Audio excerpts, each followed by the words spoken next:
Nicole, ikaw, meron ka na bang investment? Wala. Naku, ilang taon ka na ba? 25. Akala ko hindi mo sasagutin. Okay. Considered bata pa yun. Oy, at 25, kailangan dapat nagsa-start na mag-invest ha. Okay.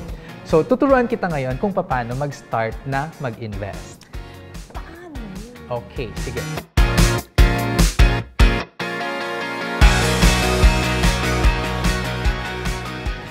Kadalasan kasi marami mga nagtatanong sa akin sa ating Facebook page, yung tinatanong nila, Sir Vince, pwede ba na mag-invest na ako? Turuan mo naman kami, stock market. Do you think it's a good idea na stock market agad yung una mong pupuntahan? Akala ko, like paunti-unti ka dyan, dito, dyan, tapon-tapon dyan ng pera.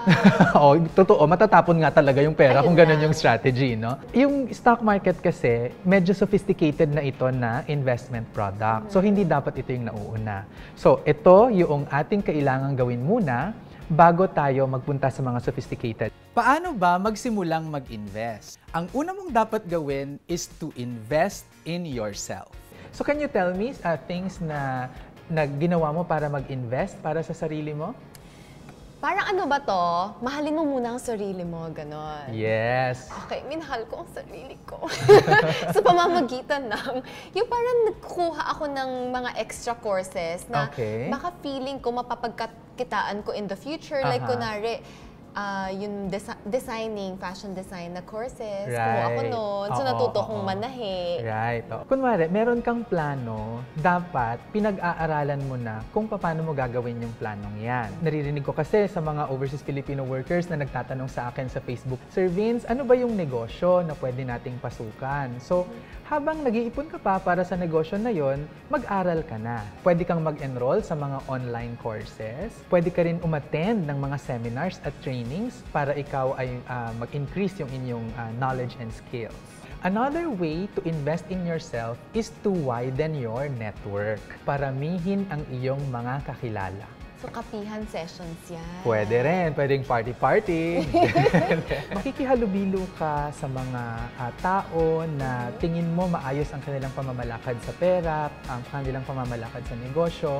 You're actually surrounding yourself with people who could actually help you kapag ikaw ay, say, nagsimula ng business o kaya may papasuking kang investment. So you can also learn a new skill. Sa mga trainings ko sa Italy, for example, marami doon sa mga participants namin ay domestic workers. Tapos, tatanong ko sa kanila, gusto nyo ba na kayo mamatay na domestic worker? So, ang sagot nila, naku, sir, hindi pwede.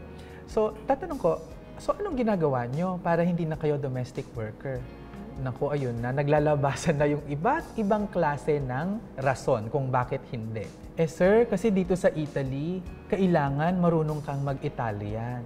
Wow! Hihintayin mo ang buong Italy na mag-Tagalog para sa'yo.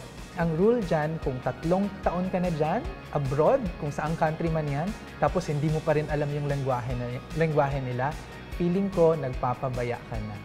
Tapos, ang pang-apat na taking care of yourself is of course very basic, no? That is to take care of your health.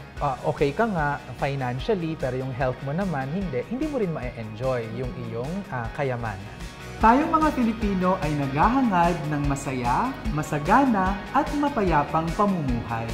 Kaya naman, kailangan nating palawakin ang ating kaalaman sa pag-iipon, pag-i-invest at pangungutang. Ako si Nicole. Ako naman si Sir Vince, nagsasabing, ang pagyaman na pag-aaralan.